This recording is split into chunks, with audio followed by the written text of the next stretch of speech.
bangsa Israel pada waktu itu adalah bangsa pilihan dari Tuhan, Tuhannya.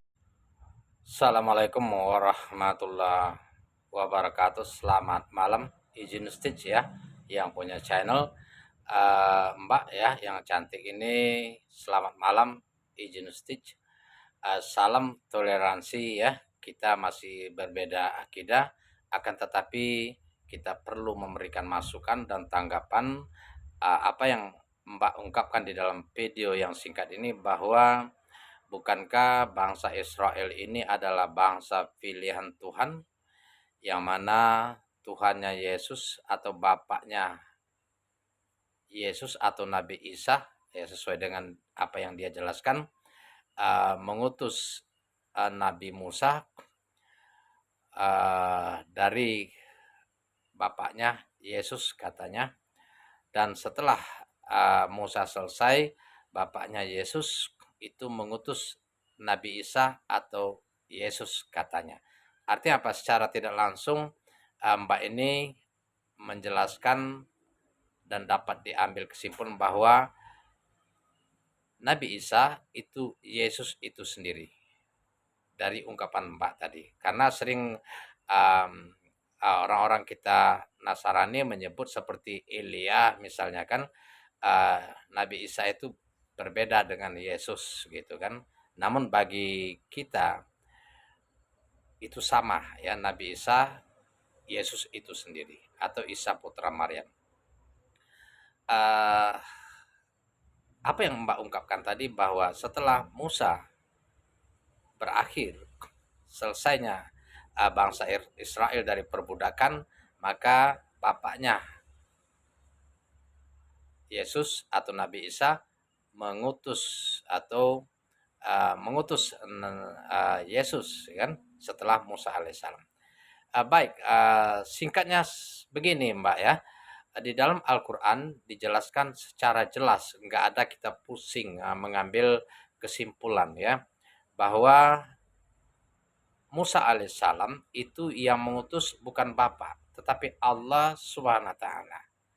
Sebagaimana ketika Allah Subhanahu wa taala memanggil Musa alaihissalam ya di tempat yang telah Allah tentukan, yang dianggap sebagai tempat yang suci, maka Nabi Musa alaihissalam ketika datang disuruh oleh Allah Subhanahu wa taala melepas terompanya atau parasutnya, kalau di dalam bahasa yang sering saya dengar orang-orang saudara kita umat Nasrani mengatakan ya, lepas parasutmu ya.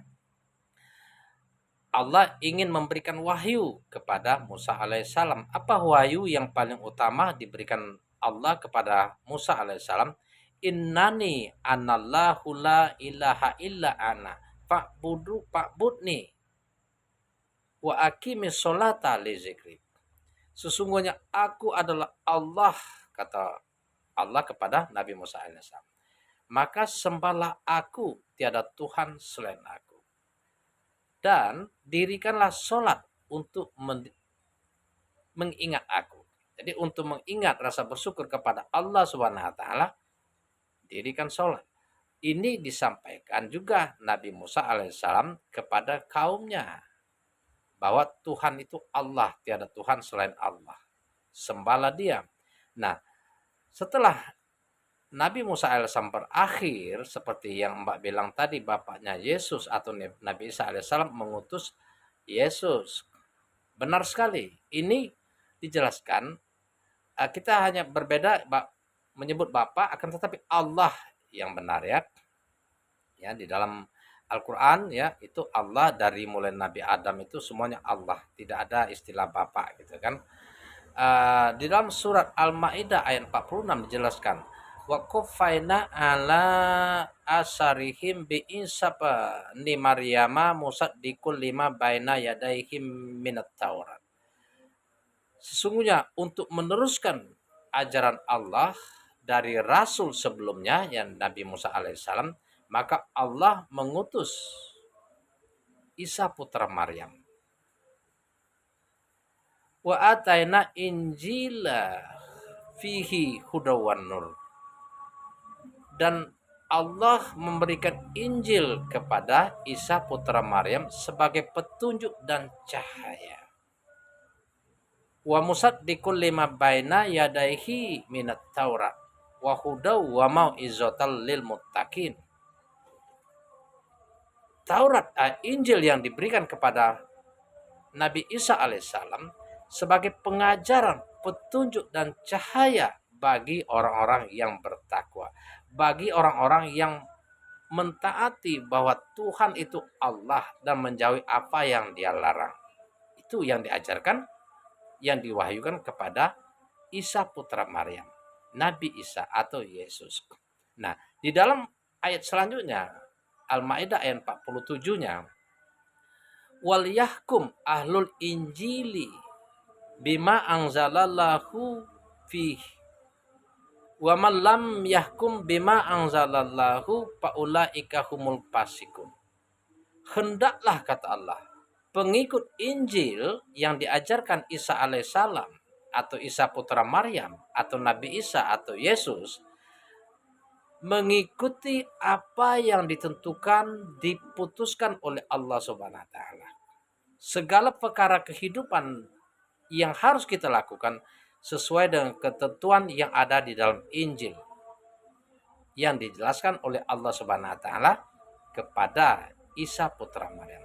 Barang siapa mengingkari, nyimpang dari Injil, dari apa yang diajarkan Isa putra Maryam, intinya tuh Isa putra Maryam itu adalah seorang nabi, diberikan Injil dan dia hamba Allah.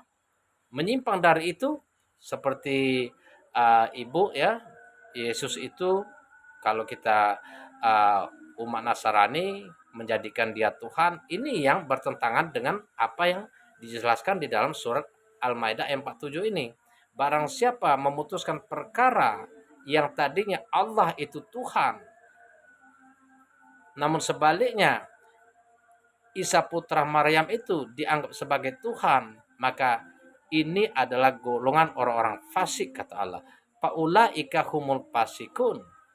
Wa ammal lazina pasaku pama'wahun nar. Dan orang-orang fasik, orang-orang yang mengingkari ayat-ayat Allah, tempatnya di neraka jahanam. Ini bukan kata-kata saya. Saya hanya ingin menyampaikan, mudah-mudahan kita dapat memahami, dapat mengimani bahwa Tuhan itu Allah SWT, Tuhan kita semua. Tiada Tuhan selain Allah. Mulai dari semua Nabi Adam sampai ke Nabi Muhammad SAW, ya itu Allah SWT. Semua Nabi menyuruh mengesahkan Allah SWT. Di dalam surah Al-Maidah ayat 72 misalnya, in wa qolal masihu ya bani Israil budullaha rabbi wa rabbukum. Isa putra Maryam kepada Bani Israel, wahai Bani Israel, sembahlah Allah Tuhanku dan Tuhanmu, katanya. Innahu mayusrik billahi faqad harumallahu alaihi jannah.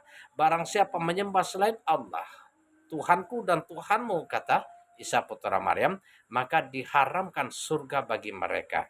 Ingat ini ya Mbak ya, bukan untuk saling menyalahkan, tetapi mari kita belajar secara cerdas. Kita pelajari, bukalah Al-Quran yang ada terjemahan bahasa Indonesianya. Nah, ketika orang menyembah selain Allah diharamkan surga, tempatnya di mana? Wa ma'wahun nar, tempat mereka di neraka.